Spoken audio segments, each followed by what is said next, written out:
La generación 2010 de España tiene una de las combinaciones más talentosas en el panorama europeo del baloncesto de formación. Soy Juan Bas y hoy en el vídeo de Gigantes te animo a conocer a los tres talentos más conocidos de esta camada. Así que si buscas más contenido de talento nacional, suscríbete al canal, dale un like al vídeo y disfruta del futuro porque un día se convertirá en presente.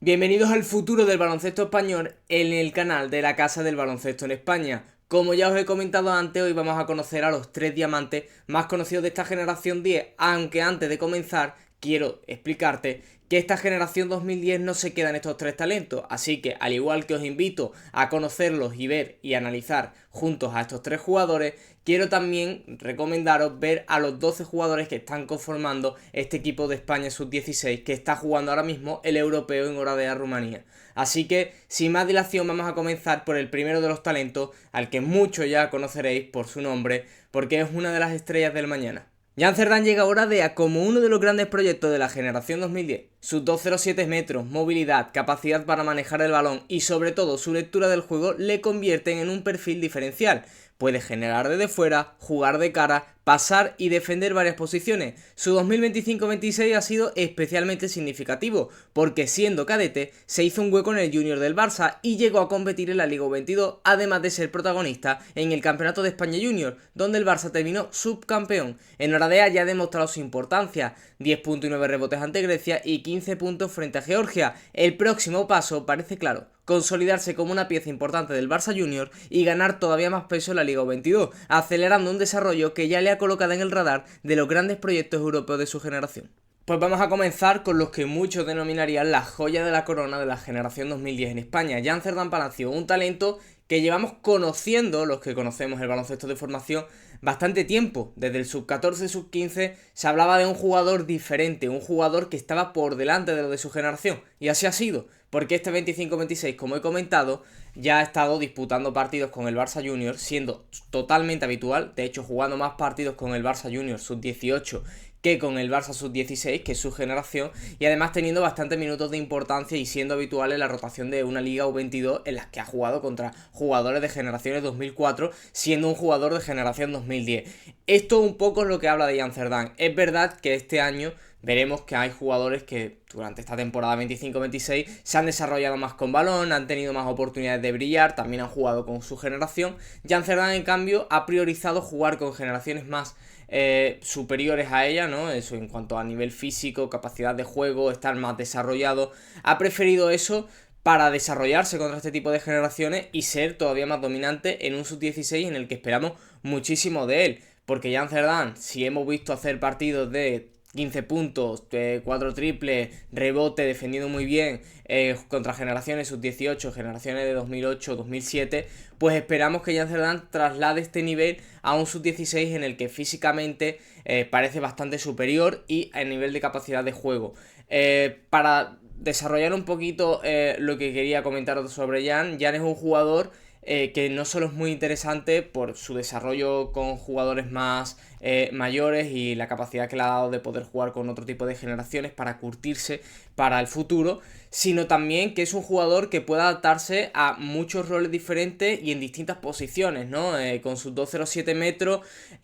mucha gente, yo incluida, lo vemos como un futuro 4 más que al 5, pero es verdad que su desarrollo, su altura, su capacidad también le podrían llevar a ese 5, y alguno todavía sigue pensando que por su manejo de balón, su capacidad tras bote, su capacidad sobre todo para generar cuando va desde fuera hacia adentro, es un jugador que puede desarrollarse en la posición de 3. Yo soy de los que piensa que su futuro, su desarrollo, irá más hacia el 4, pero como te digo, esa versatilidad que tenía Cerdán es uno de los puntos que lo hace un jugador especial. No solo eso, también sus capacidades para tirar desde fuera, defender distintas posiciones, como he comentado antes, siendo un jugador que durante este año quizás su salto, su mayor salto respecto a la 24-25, esta 25-26, su mayor salto quizás haya sido su capacidad defensiva para defender distintas posiciones, siendo un jugador que siempre se ha sobrado de físico y ha sido capaz de chocar contra jugadores altos, contra jugadores fuertes, pero que a lo mejor le ha costado mucho más la movilidad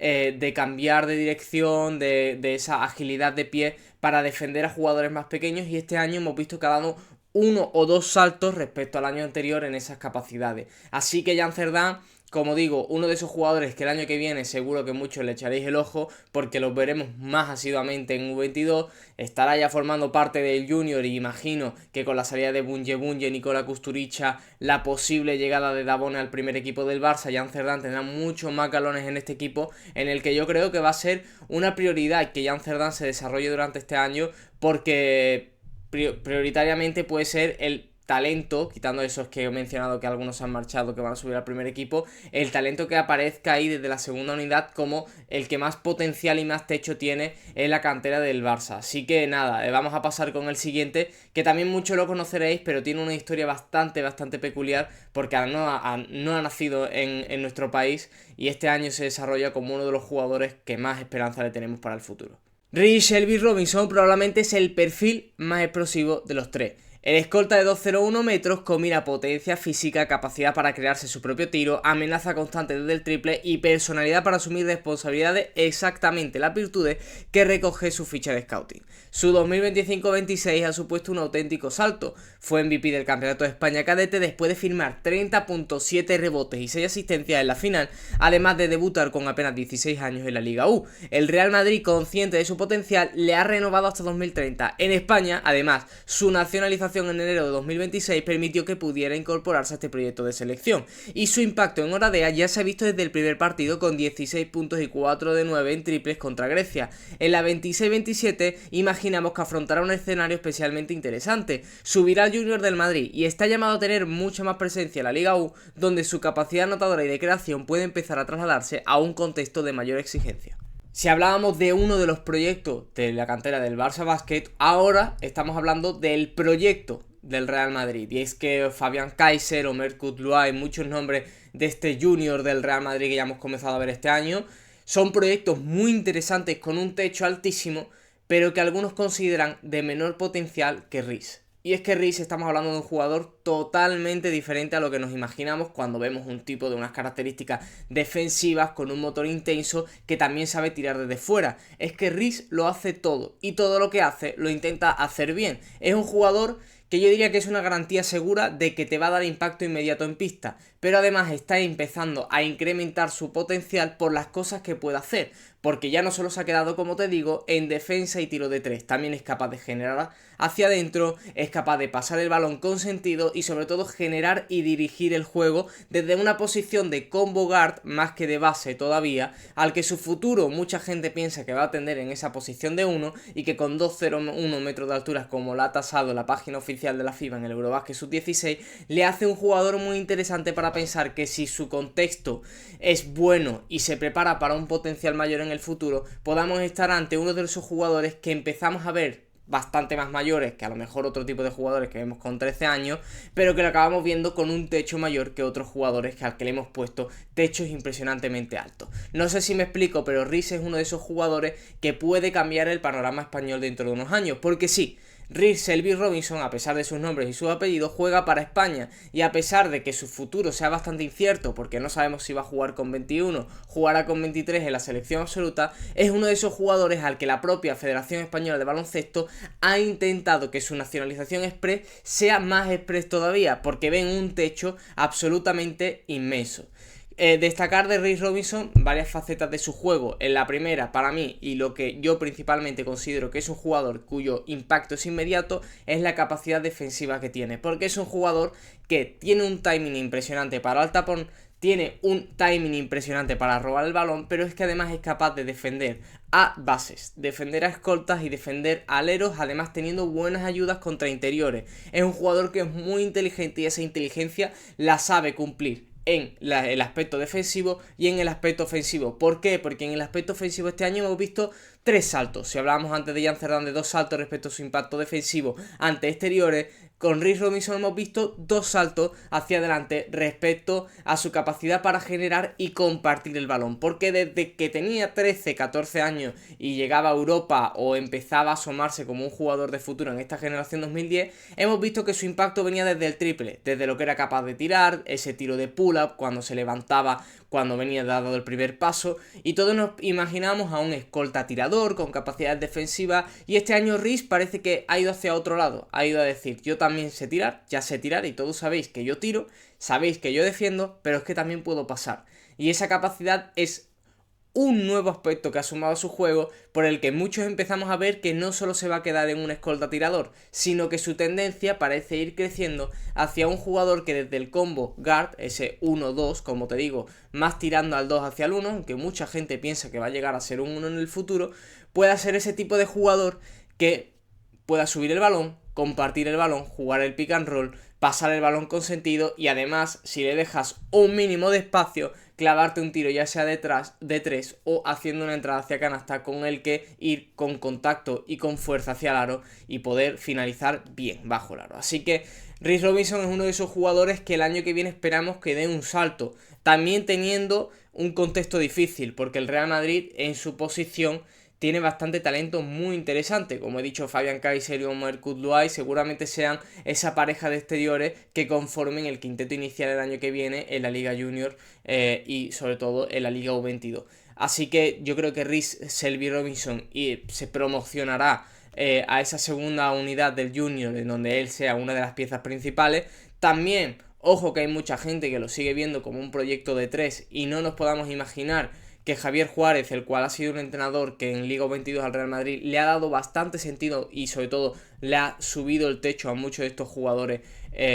sus 18 cuando los ha tenido en su roster, podamos pensar que Javier Juárez piensa que pueda jugar de 3 y que sea su 3 titular, porque como te digo, Riz no solo es un jugador que se quede en defensa, tiro, también puede subir el balón, pero es que también puede defender distintas posiciones, una de ellas el 3, y puede ser que vea ese techo como defensor de 3 y diga, bueno, ¿por qué no probar a este chico de 3, darle oportunidades de subir el balón y sobre todo pensar que pueda ser nuestro escolta, alero o quién sabe si en otras generaciones futuras, en otros años venideros, pueda ser el base titular del Real Madrid? Como te digo, confianza plena en este jugador al que le han dado un contrato hasta 2030, lo que nos invita a pensar que Florentino Pérez y sobre todo la dirección técnica del Real Madrid de baloncesto piensa que este jugador va a ser el futuro del Real Madrid y sobre todo que si aparece la idea de la NCAA o la NBA tengan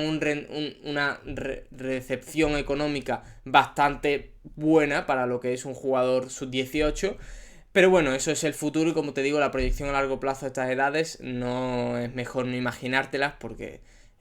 los cambios, los contextos, todo esto afecta muchísimo a jugadores que, como te digo, tienen 16 años, están en cadete y están en lo más alto, y el año que viene una lesión, una mala temporada, un contexto diferente, un entrenador que no encaja tu pieza en el equipo, puede hacerte cambiar todo el contexto que habíamos conocido de, como te digo, un jugador que esperemos que el año que viene se asiente muy bien en el Real Madrid, porque ya con la nacionalización española, si antes le deseamos lo mejor por tener a uno de los mejores jugadores de categoría de formación en nuestro país, ahora le deseamos todavía mejor porque puede ser uno de los jugadores que conformen ese futuro del baloncesto español.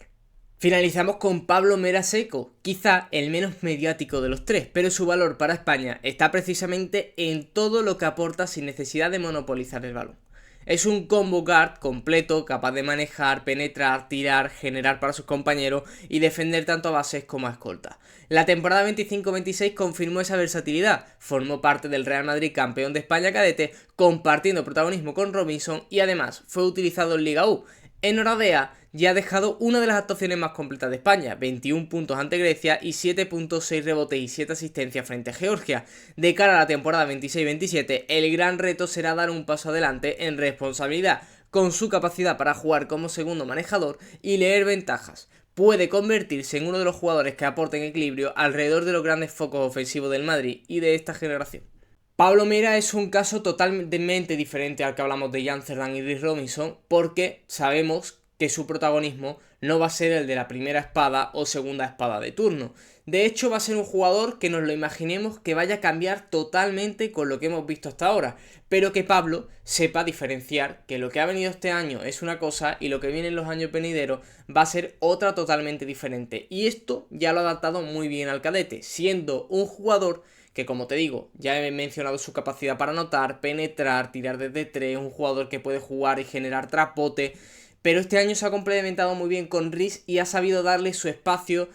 y sobre todo entender que no va a ser el protagonista del futuro, sino que él mismo se da cuenta de que su protagonismo va a ser encontrar a los mejores jugadores en sus mejores posiciones. Y esta versión de Pablo Mera para mí es mi favorita, porque es un jugador muy inteligente que, como te digo, sus capacidades ofensivas para llevar la canasta hacia el aro son muy buenas, pero también hay que entender que este jugador va a tener un proceso diferente. ¿El por qué? Porque ya hablamos que el año que viene va a tener un año muy difícil, junto a Fabian Kaiser, junto a Amer Kudluay y sobre todo frente a un Rick Robinson que le va a quitar también muchos balones desde esa presuntamente segunda unidad. Así que partiendo desde la segunda unidad va a ser un jugador que, como he dicho, vaya a dar equilibrio y vaya a encontrar esos focos ofensivos desde la posición de base o base escolta. Pablo Mera también tiene una cosa muy buena, es el motor que tiene. Es un jugador que no se cansa, que impone un ritmo bastante alto, que tiene unas piernas que le hace defender, tanto como te digo, a bases escoltas, salir, sobre todo se maneja muy bien en esa navegación entre bloqueos, es un jugador que mete muy bien la mano, tiene un IQ bastante alto, tanto defensiva como ofensivamente. Y luego, ofensivamente es un jugador que, como te comento, para mí lo principal que tiene Pablo Mera es que es un jugador que puede dejarlo 3 jugadas en una esquina esperando que el balón venga hacia él y pueda tirar desde 3 con buenos porcentajes, aunque tenga que ir a mejorarlos como absolutamente todos los jugadores de categoría de formación, pero no tiene malos porcentajes desde el tiro de 3, sobre todo a pies quietos.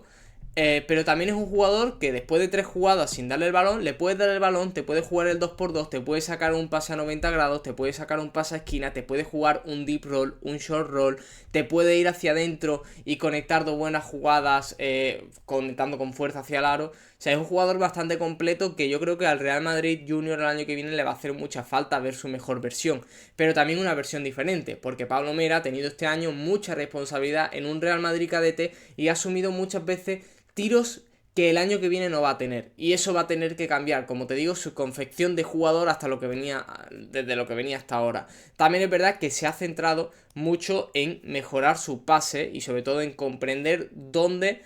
le viene mejor al equipo, ¿no? Yo creo que años anteriores, en competiciones anteriores, me quiero acordar también ese cadete infantil del año pasado en el que juega contra Galicia, su objetivo principal era ser la referencia. Pero este año, sobre todo cuando ha subido con el Junior, cuando ha subido con Liga U, ha entendido que él no va a ser el protagonista ofensivo, pero sí que tiene que ser uno de esos jugadores que le den equilibrio ofensivo a la cantera del Real Madrid. Y creo que cuando lo hemos visto en esa versión me ha parecido todavía más dominante, incluso que cuando quiere forzar de más la máquina y quiere meter más puntos de los que él realmente podría hacer en un día normal. Así que creo que Pablo Mera el año que viene va a tener una metamorfosis como jugador que va a ser muy interesante, y creo que todos deberíamos centrarnos en que este jugador mejore, porque si este jugador llega a la élite significa que vamos a poder tener un jugador de unas características que siempre es bueno tener en un equipo, un jugador, un rol de director de juego, que pueda jugar con y sin balón, que sea buen